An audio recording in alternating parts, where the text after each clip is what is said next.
Assalamualaikum warahmatullahi wabarakatuh. Selamat pagi anak-anak kelas 5B. Hari ini kita akan belajar IPA, materi tentang alat pencernaan pada manusia. Perhatikan semuanya. Alat pencernaan pada manusia yaitu 1. Mulut, kemudian dari mulut ke kerongkongan, dari kerongkongan ke lambung, kemudian dari lambung ke usus halus, dari usus halus kemudian ke usus besar, dari usus besar ke anus.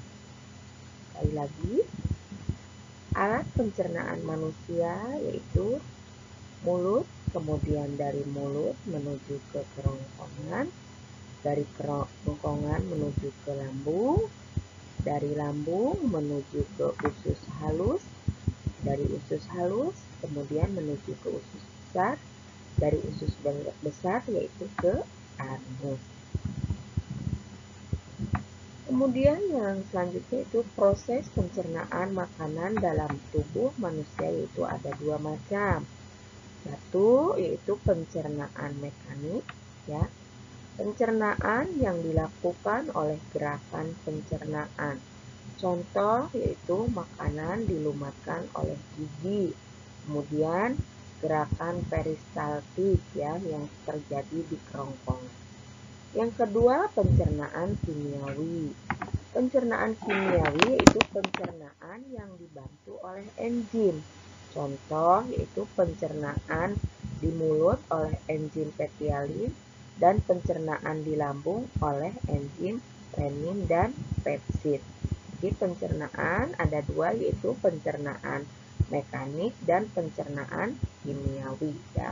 Pencernaan mekanik yaitu pencernaan yang dilumatkan oleh gigi, ya, contohnya, dan gerakan peristaltik yang terjadi di kerongkongan. Sedangkan pencernaan kimiawi yaitu pencernaan yang dibantu oleh enzim, ya.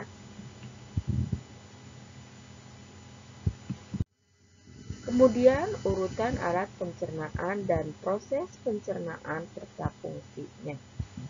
1 yaitu mulut, ya. Mulut ini tempat masuknya makanan.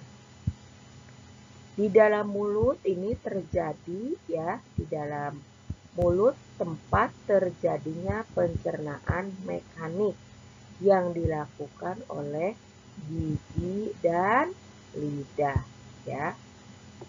Dan pencernaan kimiawi yang dilakukan oleh enzim petialin atau enzim amilase yang dihasilkan oleh ludah, ya, yang berfungsi menguraikan amilum menjadi glukosa. Sekali lagi, urutan alat pencernaan, ya, dan proses pencernaan serta fungsinya. 1. Mulut. Di mulut itu tempat masuknya makanan, ya. Tempat masuknya makanan. Di mulut terjadi pencernaan mekanik yang dilakukan oleh gigi dan lidah, ya, oleh gigi dan lidah.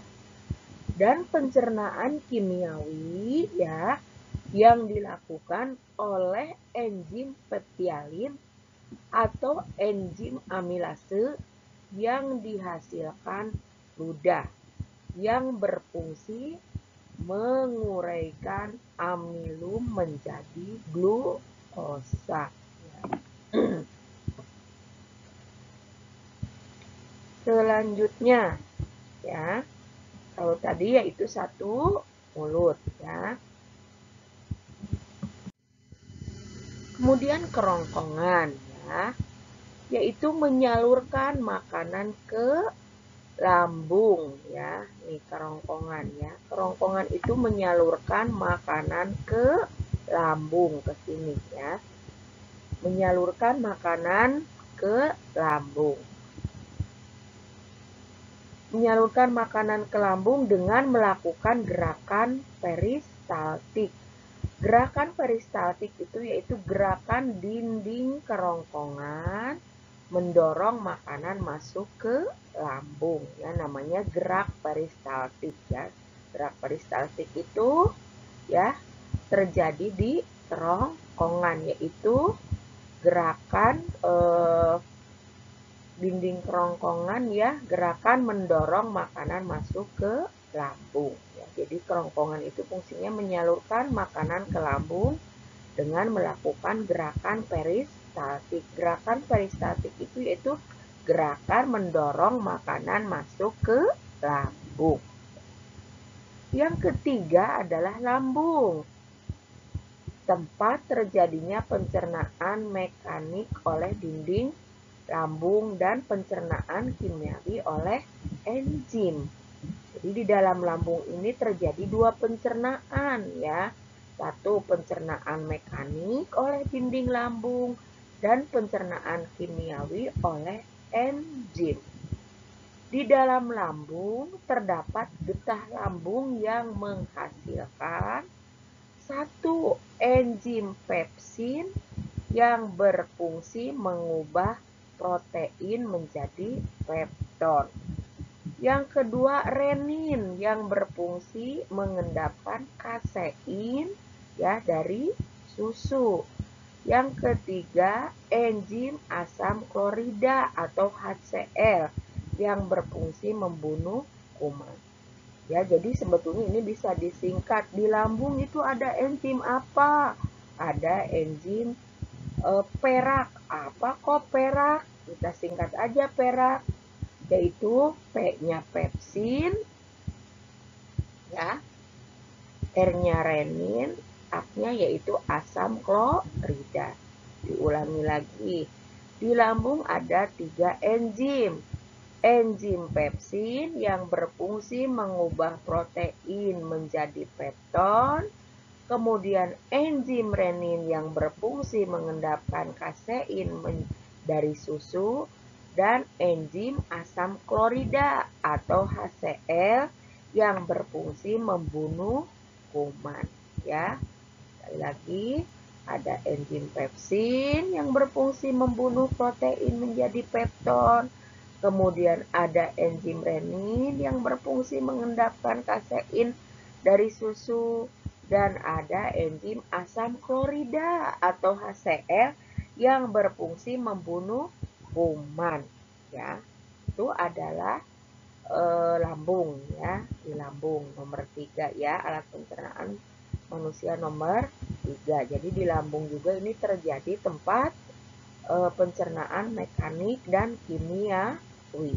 Harus diingat, ya, ini ada 3 enzim di dalam lambung, pepsin, renin, dan asam klorida. Selanjutnya, usus halus nih, ya. Usus halus nih. Di dalam usus halus terjadi penyerapan sari-sari makanan, ya. Jadi sari-sari makanan itu diserap di dalam usus halus. Selanjutnya, ya, usus halus terbagi menjadi 3 bagian, yaitu usus 12 jari atau disebutan lainnya duodenum, kemudian usus kosong jejunum, dan usus penyerapan ileum. Di usus 12 jari terdapat muara saluran pankreas dan saluran empedu, ya. Nah, ini terdapat saluran pankreas dan saluran empedu, ya. Saluran pankreas dan saluran empedu di dalam usus 12 jari itu. Empedu, ya, berfungsi untuk mencerna lemak. Empedu dihasilkan oleh hati. Sedangkan fungsi hati yaitu antara lain, ya, fungsi hati menghasilkan cairan empedu, menetralkan racun, ya, dan menghasilkan enzim lipase, yaitu memecah lemak menjadi asam lemak dan gliserol, ya. Pankreas fungsinya mengatur kadar gula dalam darah, ya. Getah pankreas menghasilkan 3 enzim ya. Getah pankreas menghasilkan 3 enzim. 1. Enzim amilase, kemudian enzim lipase, dan enzim tripsin. Enzim amilase mengubah zat tepung menjadi zat gula. Enzim lipase mengubah lemak menjadi asam lemak. Enzim tripsin mengubah pepton menjadi asam amino. Ya, ulangi lagi. Di dalam usus halus terjadi penyerapan sari-sari makanan nih. Di dalam usus halus ini terjadi penyerapan sari-sari makanan. Usus halus terbagi menjadi 3 bagian, yaitu usus 12 jari, ini duodenum. Kemudian usus kosong ya, ini jejunum ya, usus kosong atau jejunum. Kemudian usus penyerapan ya, usus penyerapan dengan sebutan lainnya ileum. Di usus 12 jari ya, di usus 12 jari di sini ya, terdapat muara saluran pankreas dan saluran empedu. Ya, terdapat saluran pankreas dan saluran empedu. Empedu berfungsi untuk mencerna lemak. Empedu dihasilkan oleh hati, sedangkan hati ya berfungsi untuk menghasilkan cairan empedu. Ya, fungsi hati itu menetralkan racun, menghasilkan enzim lipase yang memecah lemak menjadi asam lemak dan gliserol. Selanjutnya, pankreas fungsinya mengatur kadar gula dalam darah. Getah pankreas menghasilkan 3 enzim. Ya, jadi di usus halus itu ada 3 enzim yang dihasilkan oleh getah pankreas. 1. Enzim amilase yang mengubah zat tepung menjadi zat gula. Kemudian enzim lipase yang mengubah lemak menjadi asam lemak. Kemudian enzim tripsin mengubah pepton menjadi asam amino ya. Selanjutnya, setelah makanan dicerna oleh enzim, makanan akan masuk ke usus kosong. Kemudian masuk ke usus penyerapan. Di usus penyerapan ya, di usus penyerapan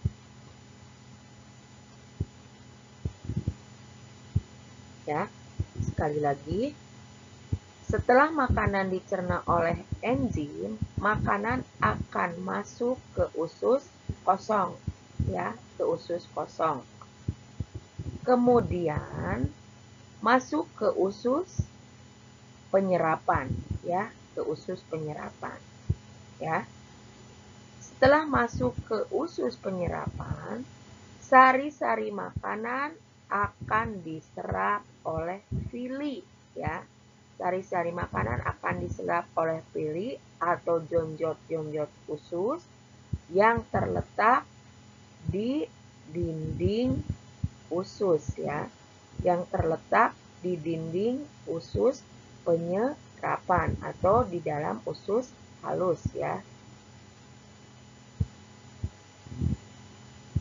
Di dalam jonjot usus ini terdapat pembuluh darah, sehingga sari-sari makanan yang diserap akan diedarkan ke seluruh tubuh oleh darah.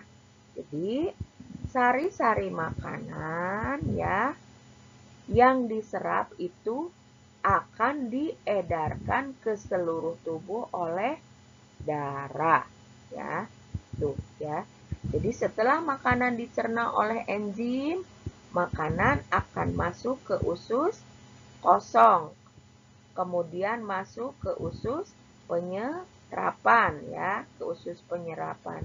Di usus penyerapan nih, sari-sari makanan akan diserap oleh villi ya, oleh villi atau jonjot usus yang terletak di dinding usus penyerapan ya. Di dalam jonjot usus ya, di dalam jonjot usus ini terdapat pembuluh darah. Ya, terdapat pembuluh darah sehingga sari makanan yang diserap akan diedarkan ke seluruh tubuh oleh darah.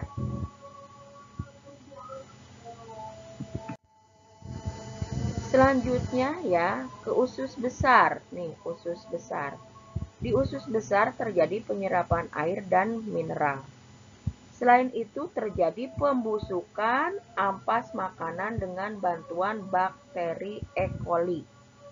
Ampas makanan akan dibusukkan menjadi feses atau kotoran, kemudian disimpan sementara di rektum. Jadi sebelum ke anus disimpan dulu di rektum. Diulangi lagi. Usus besar. Di usus besar terjadi penyerapan air dan mineral.